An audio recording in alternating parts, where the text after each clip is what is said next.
Greetings and blessings, family. This is Lloyd Ramel Miller from Universal Tree. As many of you may not be aware of, my job is I research Black history globally around the world. And some journeys are very uncomfortable but necessary, and this was one of them. Join me on my adventures while I was researching Black history in New Orleans, Louisiana.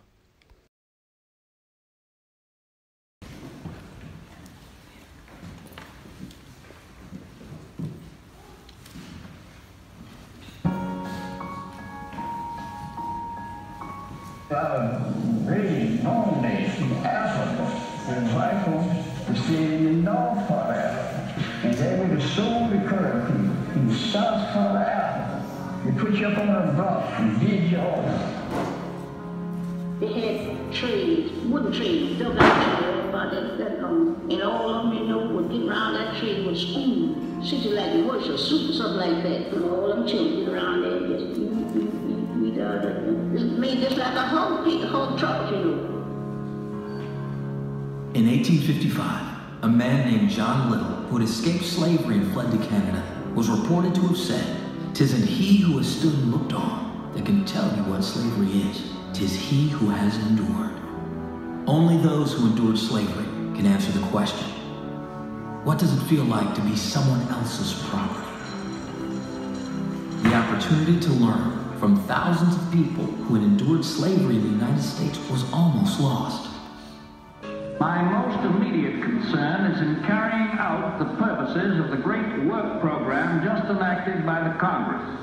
A network of hundreds of agencies designed to put to work the millions of Americans who had lost their jobs in the Great Depression. One of these agencies was the Federal Writers Project.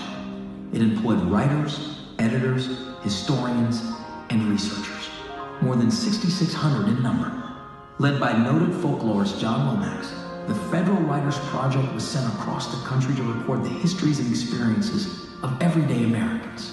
In 1936, the Federal Writers Project, or FWP, had an active African-American unit who took it upon themselves to interview former slaves. They sent these interviews to the Washington office for editorial comment in March of 1937. John Lomax and his associate director, Sterling A. Brown, immediately realized the importance of preserving the story of slavery as expressed by its survivors. The formal collection of slave narratives in this country began on April 1st, 1937, and ended in the spring of 1939. At that time, almost 74 years had passed since the end of the Civil War on April 9th, 1865. The majority of the former slaves that the FWP interviewed in the 1930s were children at the time of emancipation. For the most part, their stories recall their time spent in slavery as children and teenagers. These stories provide us a glimpse of the heroic efforts of millions of individuals held as property in the United States for hundreds of years. Their voices reveal the strength, spirit, and endurance of the people who were enslaved and forced to provide the free labor that built the foundations of this country. The statues you see around you represent these former slaves as they were at the time of their emancipation, children. Whitney presents the stories of these children as told in their own words.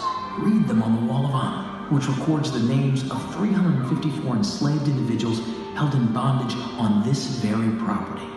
Read their words in the Gwendolyn Hall Alley, a memorial field that names and honors over 100,000 individuals held in slavery in Louisiana before 1820. Remember that in the Field of Angels, which records in public for the first time the existence of over 2,200 children born into slavery in St. John the Baptist Parish. The tour that will introduce you to this property is the story of the lives of the enslaved workers based on the recollections of those who endured and who shared the stories of their lives as children in slavery. The children will tell you their own story. Their words will help us all understand the strength, spirit, and hardships of those who endured slavery. Welcome to the Whitney. These plaques are on the Wall of Honor, and each plaque tells a different story of the experience of the different slaves that came into the plantation. Most of the slaves came from Africa. Some of the slaves come from the Caribbean, and some of the slaves were born on the plantation. So each of them tell a different story of the slave and his experience. Some even break down how much different slaves cost. So take your time, pause and read and take in the information.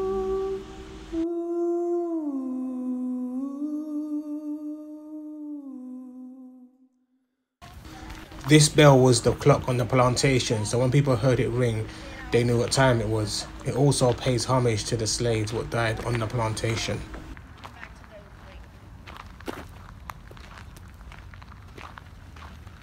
I'm on the plantation there.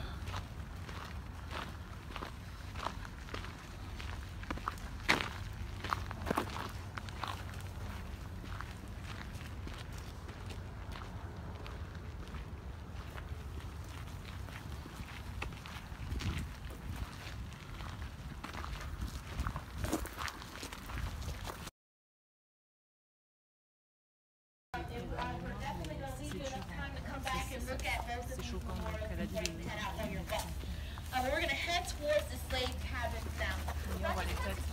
This part of the plantation is called the Field of Angels, and this represents the children that were lost during slavery and on this plantation.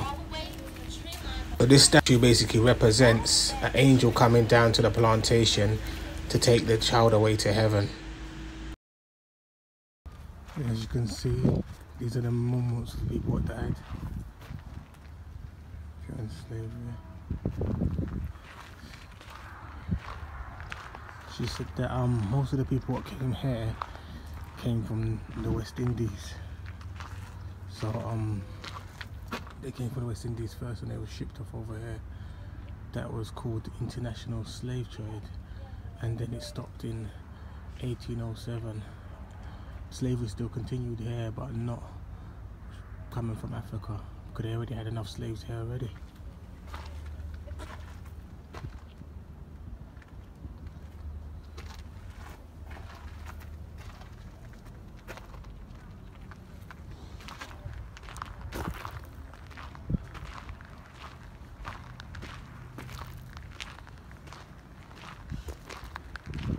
And some slaves basically kept their name because they refused to give up their name, so they'd have more than one name.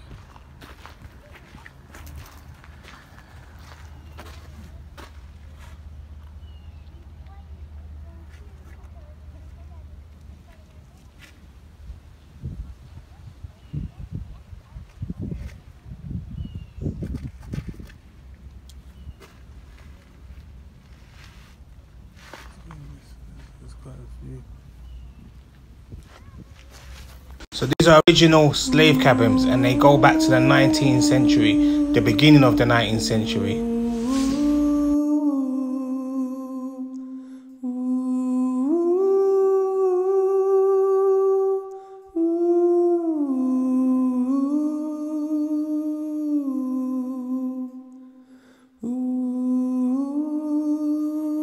So we're gonna go into the actual slave cabin. So brace yourself, my family. This is the conditions that our ancestors to live while being on the plantation. You'd also see some food, some simulations of food, what they would eat. Notice that there's not really much meat or any meat on the foods.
women would have been taught how to cook these items from age 5 up until they would have been able to sew at age 12.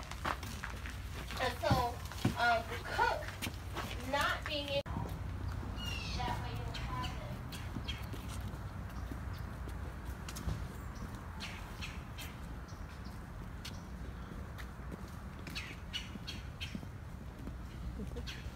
So this is leading up to the slave master's house, you know, where he would be with his family. Very much different from the cabins we just saw earlier.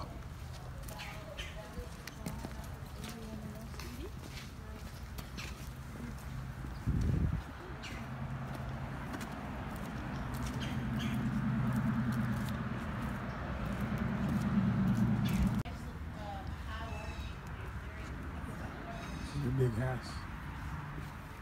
And then the two white structures are pigeonniers. So those are where the pigeons were kept in front of the house. So we're gonna go ahead and head upstairs.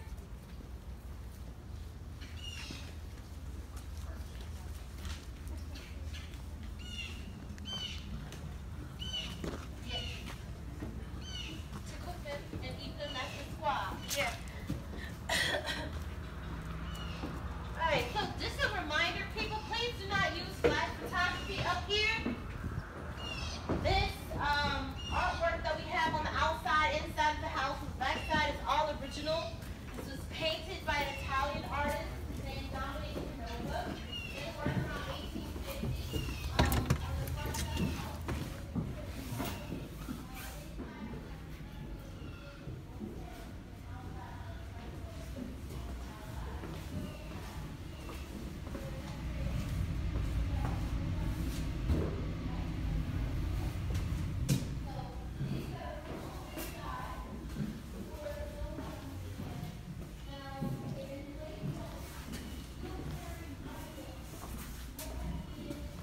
That's where that fridge used to be. It goes into the ground, so it keeps cool.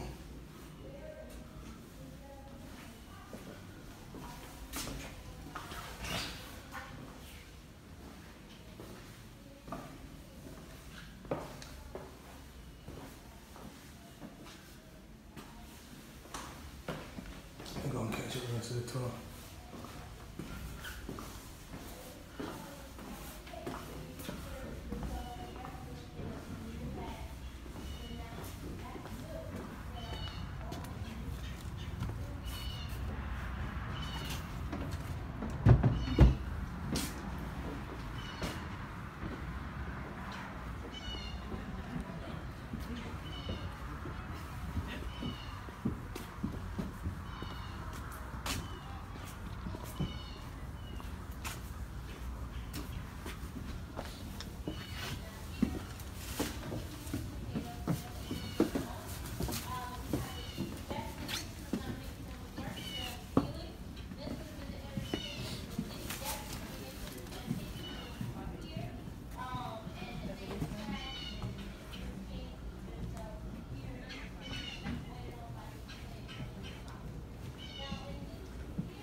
This device here was in the 1700s and the 1800s, was used to keep the bed warm.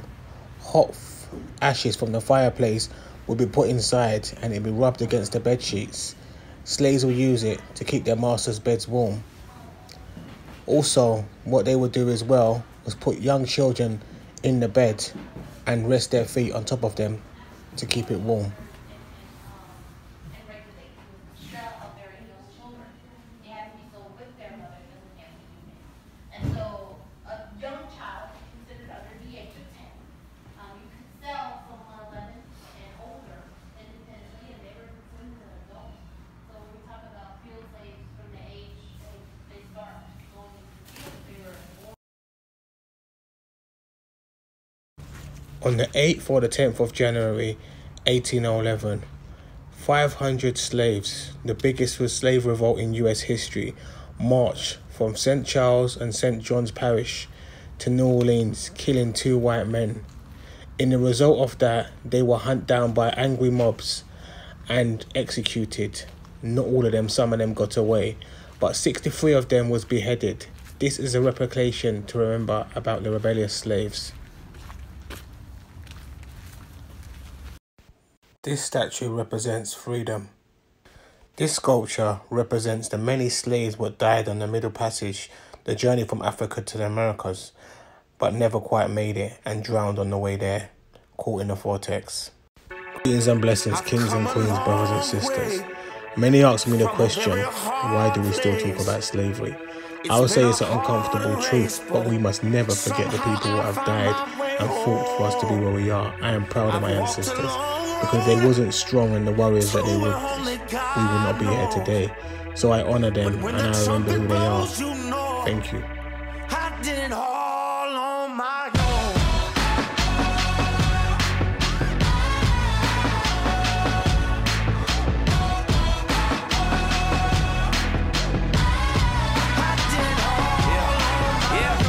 I've been pushing hard, I've been praying harder. Only heaven can